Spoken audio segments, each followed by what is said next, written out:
Bonjour les amis, je suis Todd Levin. Merci de vous être connectés à cette web diffusion. J'ai un message très encourageant pour vous. Jésus est votre libérateur. C'est exact. Peu importe la situation dans laquelle vous vous trouvez en ce moment, en vous demandant s'il existe une issue, eh bien la réponse est absolument oui, car Jésus est le même hier, aujourd'hui et pour toujours. Je ne sais pas à quelle fréquence vous voyagez en avion, mais je reviens tout juste d'un voyage et je vous le dis, ce n'est plus comme au bon vieux temps où nous avions droit à 2 valises pesant jusqu'à 32 kilos chacune. Désormais, en raison des nouvelles lois et réglementations qui ont été adoptées, chaque passager a droit à une seule valise pesant jusqu'à 23 kilos. Maintenant, cela peut vous sembler beaucoup, mais laissez-moi vous dire qu'avec le poids de certaines valises, elles semblent déjà peser 4,5 kilos avant même que vous ne commenciez à les remplir. Eh bien, il suffit de dire qu'il faut faire très attention à ce que l'on emballe et à la quantité que l'on emporte avec soi. Ce n'est pas si difficile de dépasser la limite de 23 kilos. Et ça, mon ami, c'est quelque chose que vous ne voulez absolument pas faire. Parce qu'à la seconde où vous dépassez cette limite de 23 kilos, eh bien, les compagnies aériennes sont plus qu'heureuses de vous pénaliser avec une amende très salée dans certains cas. Maintenant, cela dit, je vais être très honnête avec vous. Je suis le genre de personne qui semble en emporter plus qu'il n'emportera réellement. Croyez-le ou non, je peux emballer 5, 6, 7 chemises et en réalité finir par n'en porter peut-être que 2 ou 3. Vous savez à quel point les gens passent leur vie à porter tout ce bagage supplémentaire alors que c'est totalement inutile. C'est quelque chose dont ils ne devraient même pas se préoccuper. J'espère que vous comprenez ce que je veux dire. Permettez-moi de vous donner un exemple. Eh bien, il y a beaucoup de personnes qui semblent être trop chargées ou surchargées, ou pourrions-nous dire au-delà de la limite, dans le sens où elles s'accrochent à leurs échecs passés, à leurs erreurs, à leur culpabilité et à leurs lacunes. Eh bien, ma foi, nous n'avons pas besoin d'avoir ce genre de choses au-dessus de la tête ou pesant sur nos épaules. Nous n'avons pas besoin de bagages supplémentaires derrière nous alors que nous avançons dans la journée en essayant d'accomplir les plans et les desseins de Dieu. Mais malheureusement, il y a beaucoup de choses qui pèsent souvent sur les gens et par conséquent, ils ne sont pas capables de vraiment profiter pleinement de la vie. Qu'en est-il des mauvaises habitudes? Certains ont malheureusement pris, développé et maîtrisé de mauvaises habitudes dans leur vie. Et si vous leur demandiez, eh bien, n'aimeriez-vous pas être libéré de cela? Cela ne vous dérange-t-il pas? N'est-ce pas quelque chose dont vous aimeriez vous débarrasser, simplement arrêter, cesser de faire ou vous défaire de cette habitude? En général, la réponse serait absolument oui. Mais malheureusement, je ne sais pas comment. Comment puis-je arrêter? Comment puis-je surmonter cela? Comment puis-je gérer cette situation? Pour d'autres, il pourrait s'agir de leur passé, de leurs échecs passés. C'est quelque chose qui les accable. C'est quelque chose qui semble toujours être devant eux. Ce n'est pas qu'ils vont de l'avant et profitent de la vie que Dieu a placée devant eux, mais plutôt qu'ils revivent leur passé à chaque instant de la journée. Eh bien, personne n'a besoin de ce genre de bagage supplémentaire ou de poids sur ses épaules. Jésus peut les délivrer s'ils veulent vraiment être libres. Pour d'autres, il pourrait très bien s'agir de la peur. C'est la peur du rejet, la peur de l'inconnu, la peur de « Eh bien, et si j'essaie ceci et que ça ne marche pas, devrais-je vraiment me lancer dans cette nouvelle entreprise? Devrais-je accepter ce nouveau travail? Devrais-je déménager ou même, dans certains cas, déplacer ma famille ?» Voyez-vous, beaucoup de gens ont peur. Ils sont prisonniers de la peur et pourtant, Jésus peut les libérer totalement. Pour d'autres, ils sont esclaves ou prisonniers d'addiction. La drogue, l'alcool, l'immoralité, la fornication, vous voyez le genre. Personne n'aime être retenu prisonnier. Et j'ai une excellente nouvelle pour vous aujourd'hui, mon frère, ma sœur. Vous pouvez être libérés car Jésus-Christ est le même hier, aujourd'hui et pour toujours, et il vous libérera. En fait, j'aimerais vous lire un passage des Écritures. Cela se trouve dans l'Évangile selon Luc, au chapitre 4, à partir du verset 16. Voici ce qu'il dit. Et il, c'est-à-dire Jésus, se rendit à Nazareth, où il avait été élevé, et selon sa coutume, il entra dans la synagogue le jour du sabbat. Il se leva pour faire la lecture. Et on lui remit le livre du prophète Ésaïe. Il déroula le livre et trouva le passage où il était écrit « L'Esprit du Seigneur est sur moi, parce qu'il m'a oint pour annoncer une bonne nouvelle aux pauvres. Il m'a envoyé pour guérir ceux qui ont le cœur brisé, pour proclamer aux captifs la délivrance et aux aveugles le recouvrement de la vue, pour renvoyer libres les opprimés, pour publier une année de grâce du Seigneur. » Puis il roula le livre, le remit au serviteur et s'assit. Tous ceux qui se trouvaient dans la synagogue avaient les regards fixés sur lui. Alors il commença à leur dire, « Aujourd'hui, cette parole de l'Écriture que vous venez d'entendre est accomplie. » Vous voyez, l'essentiel, c'est que Dieu veut que vous et moi soyons libérés. Il veut que nous soyons sans souci. Il ne veut pas que nous soyons accablés. En fait, il a dit, « Prenez mon joug sur vous, car mon joug est doux et mon fardeau léger. » Il veut que nous soyons absolument libres. Libres de tout souci, afin que nous puissions aller de l'avant et accomplir tout ce qu'il nous a appelés à faire et être tout ce qu'il nous a appelés à être. Maintenant, vous regardez peut-être ceci et vous vous dites, « Eh bien, frère, pour moi, j'ai de mauvaises habitudes dans ma vie. Ce n'est pas quelque chose qui a commencé hier soir ou la semaine dernière, mais c'est quelque chose qui m'a pris au piège et je n'ai pas réussi à m'en libérer. » Eh bien, j'ai un mot pour vous. Il se trouve en fait dans Ésaïe 9,4 et voici ce qu'il dit. « Car tu as brisé le joug de son fardeau, le bâton de son épaule, la verge de son oppresseur. » C'est Ésaïe 9,4. Dieu veut que vous soyez libérés de vos mauvaises habitudes. Il ne veut pas que vous soyez emprisonnés. Jésus a dit comment l'Esprit du Seigneur l'a oint pour libérer les captifs ou les prisonniers, et cela, mon ami, vous inclut. Il le fera, il le peut, il veut que vous soyez absolument libres. Vous pourriez regarder ceci et vous dire, « Eh bien frère, ce n'est pas vraiment une mauvaise habitude dans ma situation, ce sont mes échecs passés. » La parole de Dieu dit dans 2 Corinthiens 5, 17 que si quelqu'un est en Christ, il est une nouvelle création. Les choses anciennes sont passées et voici, les choses nouvelles sont arrivées. Jésus vous libère de vos échecs passés, car lorsque vous êtes venu au Seigneur et que vous avez fléchi le genou, vous l'avez invité à entrer et vous avez fait de lui le roi et le maître de votre vie. Devinez quoi? Un changement s'est opéré au plus profond de vous. Dieu a dit, « J'ôterai de votre corps le cœur de pierre et je vous donnerai un cœur de chair. J'ôterai cet ancien esprit et je mettrai un esprit nouveau en vous. En fait, je viendrai habiter en vous.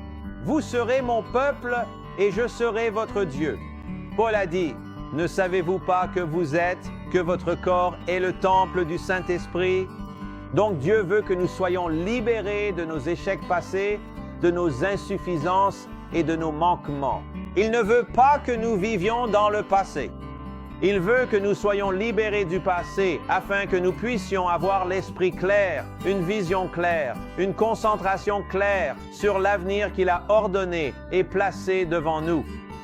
J'espère que vous m'écoutez, car je crois qu'il y a quelqu'un qui regarde ceci en ce moment et qui vit dans son passé.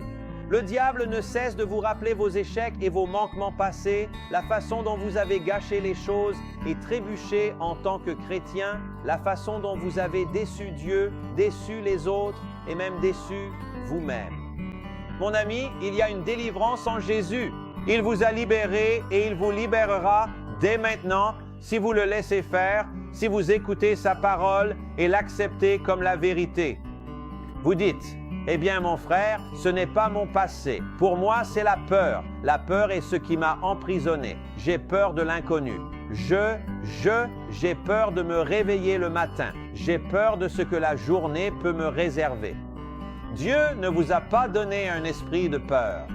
2 Timothée 1,7, il est dit qu'il ne vous a pas donné un esprit de peur, mais qu'il vous a donné un esprit de force, d'amour et de sagesse. Alors, si vous regardez ceci en ce moment et que vous êtes quelqu'un qui a été dévoré, emprisonné, captivé par l'esprit de peur, alors au nom de Jésus, je vous libère maintenant de la peur et je lui ordonne de quitter votre vie et de vous relâcher au nom de Jésus. Vous dites, eh bien Todd, ce n'est pas la peur. Pour moi, j'ai l'impression d'être prisonnier de la maladie et des maux. Je n'arrive pas à me débarrasser de ça. J'en ai tellement assez d'aller chez le médecin tout le temps. Je suis fatigué de tous ces médicaments que je prends. Ça m'épuise. Eh bien, mon frère, ma sœur, la parole de Dieu dit dans le psaume 34, 19, « Malheur à celui qui est juste, car il a beaucoup d'afflictions. C'est vous, mais l'Éternel l'en délivre toujours. » Le psaume 107, 20e verset, dit que Dieu a envoyé sa parole et qu'il vous a guéri. C'est exactement là où vous en êtes. Vous pouvez être libéré de toute maladie, de toute affection, de toute infirmité, de toute douleur et de tout inconfort que l'ennemi a apporté contre votre vie et votre corps. La parole de Dieu dit dans 1 Pierre 2, 24, « Lui qui a porté lui-même, en parlant de Jésus, nos péchés dans son propre corps, afin que nous soyons libérés du péché. Et c'est par les meurtrissures qui l'ont blessé que vous avez été guéris. » Vous saisissez, vous avez été guéris. Ainsi, dans l'Esprit de Dieu, dans le plan de Dieu, dans la rédemption de Dieu, vous n'êtes pas un malade qui essaie de guérir. Vous êtes celui que le Seigneur a guéri, protégeant votre santé au nom de Jésus. Jésus vous a libéré. Il est votre libérateur. Écoutez ceci. Recevez-le. Accueillez-le. Acceptez le fait que vous êtes celui que le Seigneur a guéri. Vous n'êtes pas quelqu'un qui doit être emprisonné, quelqu'un qui doit être asservi par la maladie et les infirmités. Non, mon ami, vous devez les chasser, les rejeter au nom de Jésus. Vous dites, eh bien, mon frère, pour moi, ce ne sont pas des problèmes de santé, ce sont les finances. Je n'ai jamais l'impression d'en avoir assez. Mon salaire est dépensé avant même que je ne le reçoive le vendredi. Qu'en est-il pour moi? Eh bien, j'ai une nouvelle de taille pour vous. 2 Corinthiens 8, 9 dit, « Car vous connaissez la grâce de notre Seigneur Jésus-Christ, qui pour vous s'est fait pauvre, de riche qu'il était. » Pourquoi cela? Afin que vous, par la substitution de Jésus dans votre pauvreté, puissiez être enrichis. Maintenant, être riche ne signifie pas avoir 100 millions de dollars sur votre compte bancaire, mais plutôt être riche signifie avoir une provision complète. En d'autres termes, vous avez plus qu'il n'en faut et un surplus suffisant pour obéir à Dieu, accomplir tout ce qu'il vous a appelé à faire et aussi pour bénir ceux qui vous entourent. Vous n'êtes pas obligé d'être prisonnier de la pauvreté. Dieu veut que vous soyez absolument libre. Dieu a dit dans 3 Jean, verset 2, « Bien-aimé, je souhaite que tu prospères à tous égards et que tu sois en bonne santé. » Remarquez la première partie, prospérer. Vous voyez, le plan de Dieu pour votre vie n'inclut pas la diminution, mais plutôt l'augmentation. Jérémie 29, 11 déclare, « Car je connais les projets que j'ai formés sur vous, dit l'Éternel, projets de paix et non de malheur, afin de vous donner un avenir et de l'espérance. » Dieu vous emmène quelque part. Il a quelque chose en tête pour vous et tout au long de ce voyage, il veut que vous profitiez du trajet. Vous écoutez peut-être ceci et vous dites, « Eh bien frère, pour moi, ce n'est pas la maladie, ce n'est pas les maux, ce n'est pas les mauvaises habitudes ou mon passé, ce n'est pas la peur, ce n'est pas la pauvreté, c'est l'inquiétude. » Vous plaisantez? Je m'inquiète pour la moindre petite chose qui bouge. Je m'inquiète. S'il pleut dehors, je commence à m'inquiéter. J'espère que mon toit ne fuit pas. S'il neige dehors, je commence à m'inquiéter. Je me demande si je pourrais monter ou descendre mon allée. Si je passe devant une station-service, je commence à m'inquiéter. Oh là là, j'espère vraiment qu'ils n'augmenteront pas le prix de l'essence, car s'ils le font, est-ce que j'en aurai assez la semaine prochaine? Vous voyez, mon ami, vous n'êtes pas obligé de vivre prisonnier de l'inquiétude, de l'anxiété ou du souci. En fait, la Bible dit dans 1 Pierre 5, 7, « Déchargez-vous sur lui de tous vos soucis, car lui-même prend soin de vous. » Mon ami, c'est une merveilleuse invitation de la part de Dieu. Il dit qu'il n'y a aucune raison sur terre pour que vous réfléchissiez à 2 fois et que vous vous préoccupiez de quoi que ce soit. Vous n'avez pas besoin de vous inquiéter.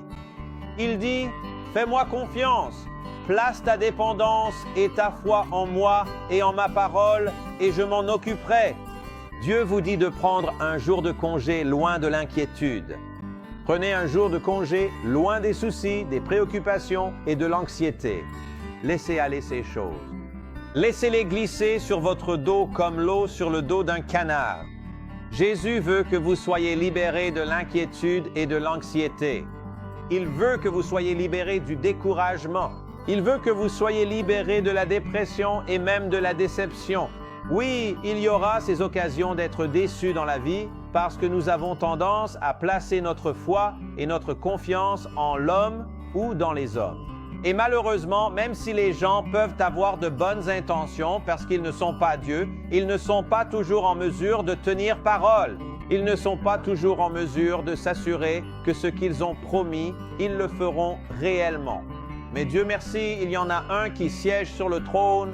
Il y en a un qui siège à la droite du Père et son nom est Jésus-Christ, notre justice, et il vit éternellement pour intercéder pour vous. Il déclare dans sa parole que le ciel et la terre passeront, mais que sa parole ne passera jamais. Il déclare dans sa parole qu'il a exalté sa parole au-dessus même de son nom. Il a déclaré dans sa parole, dans Ésaïe 55, que tout comme la neige et la pluie descendent des cieux, et là où elles tombent, elles font produire la terre, ainsi en sera-t-il de ma parole qui sort de ma bouche, a-t-il dit. Elle ne retournera pas à moi sans effet, mais elle produira là où elle a été envoyée. Et mon frère, ma sœur, la parole de Dieu vous est envoyée à travers cette web diffusion, à travers ces ondes en ce moment même. Et au nom de Jésus, vous pouvez être libérés. Laissez-moi vous donner d'autres passages des Écritures. Matthieu 6, 31 et 33.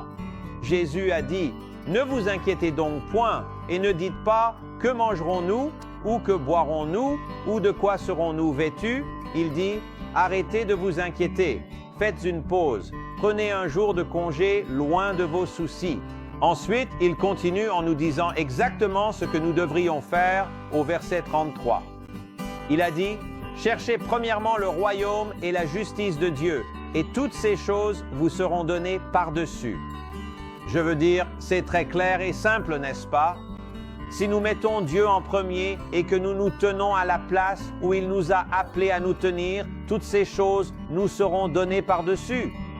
La Bible dit dans la 2e épître aux Corinthiens, au chapitre 3, verset 17, « Là où est l'Esprit du Seigneur, là est la liberté. » La liberté signifie être libre.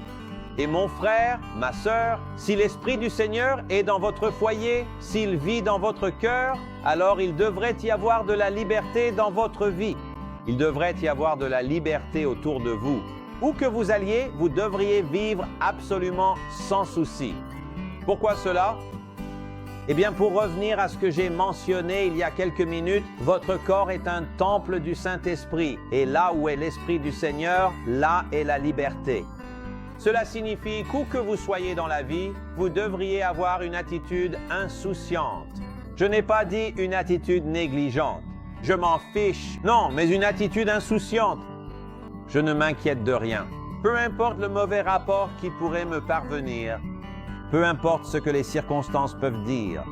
En ce qui me concerne, ma confiance est placée dans le Seigneur. Et si Dieu l'a dit, alors ne l'accomplira-t-il pas dans ma vie? La réponse est absolument oui.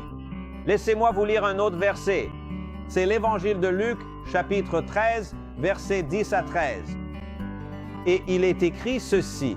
Et il, Jésus, enseignait dans l'une des synagogues le jour du sabbat. Et voici, il y avait là une femme possédée d'un esprit qui la rendait infirme depuis 18 ans. Elle était courbée et ne pouvait pas du tout se redresser. Lorsqu'il la vit, Jésus lui adressa la parole et lui dit, « Femme, tu es délivrée de ton infirmité. » Et il lui imposa les mains. À l'instant, elle se redressa et glorifia Dieu. M'écoutez-vous, mon ami? Dieu est le libérateur, Satan est l'oppresseur. Jésus a identifié la situation où le problème de cette femme, c'était un esprit d'infirmité qui l'avait liée ou emprisonnée pendant 18 longues et douloureuses années. Mais Dieu soit loué, là où est l'Esprit du Seigneur, là est la liberté. Et cette femme, gloire à Dieu, a été libérée ce jour-là de cette oppression, de cette infirmité qui l'avait capturée ou asservie pendant 18 ans. Je ne sais pas depuis combien de temps vous êtes esclaves de ce que vous traversez en ce moment, mais je sais une chose, là où est l'Esprit du Seigneur, là est la liberté. Je sais une chose, c'est que même si Satan est un oppresseur, je sais que Dieu est un libérateur. En fait, il est votre libérateur, mon ami. Cela signifie la fin de l'esclavage. Cela signifie une liberté absolue et parfaite. Vous devriez pouvoir vous endormir chaque nuit, poser votre tête sur l'oreiller sans vous inquiéter, sans vous soucier des événements de la journée, de la façon dont les choses vont se dérouler ou même si elles se dérouleront demain. D'un autre côté, vous ne devriez pas non plus vous réveiller le matin en vous sentant piégé ou esclave de mauvais désirs, de tentations, de péchés, d'addictions qui semblent s'être installés directement chez vous. Ce n'est pas ainsi que Dieu a prévu que vous viviez.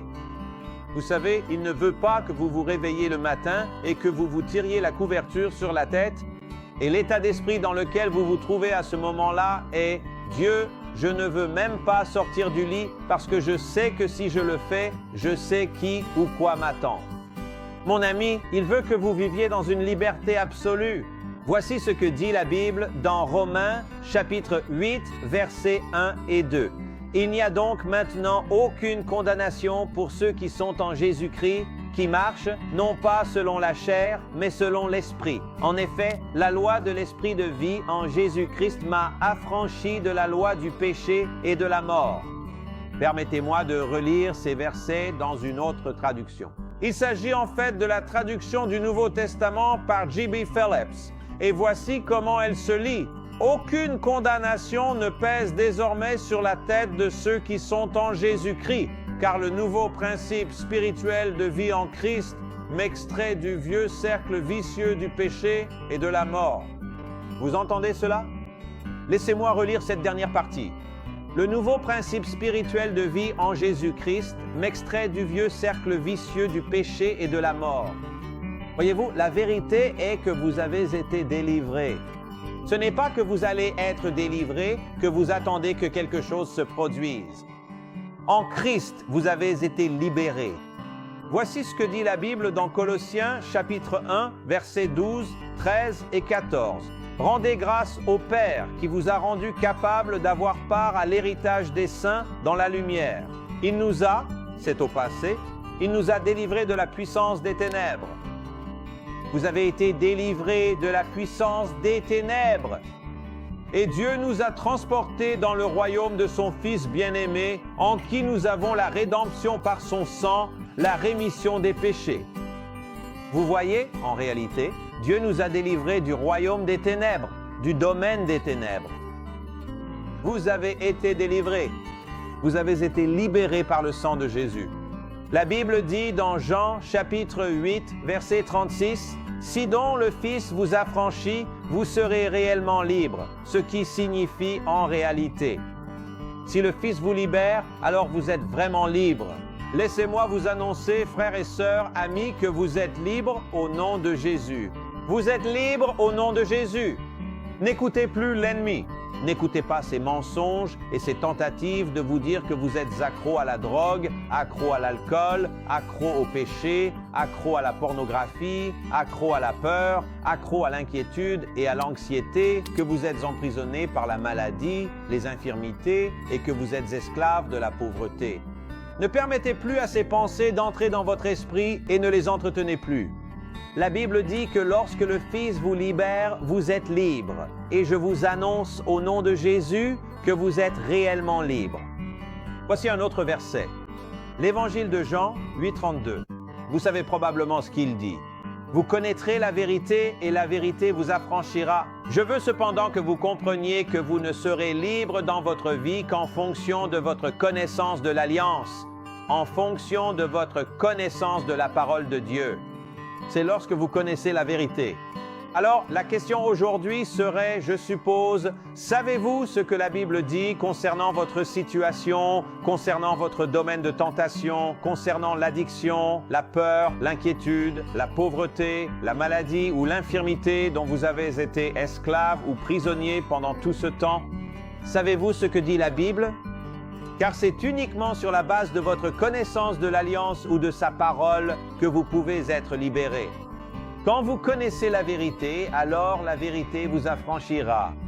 En fait, Jésus a fait cette déclaration dans l'Évangile de Luc au chapitre 10, verset 19. « Voici, je vous ai donné le pouvoir de marcher sur les serpents et les scorpions et sur toute la puissance de l'ennemi, sur toute la puissance de l'ennemi, et rien ne pourra vous nuire. » Jean l'a exprimé ainsi dans 1 Jean 4,4. Vous, petits enfants, vous êtes de Dieu, et vous les avez vaincus, ou le méchant, parce que celui qui est en vous est plus grand que celui qui est dans ce monde. Frères et sœurs, vous êtes délivrés au nom de Jésus.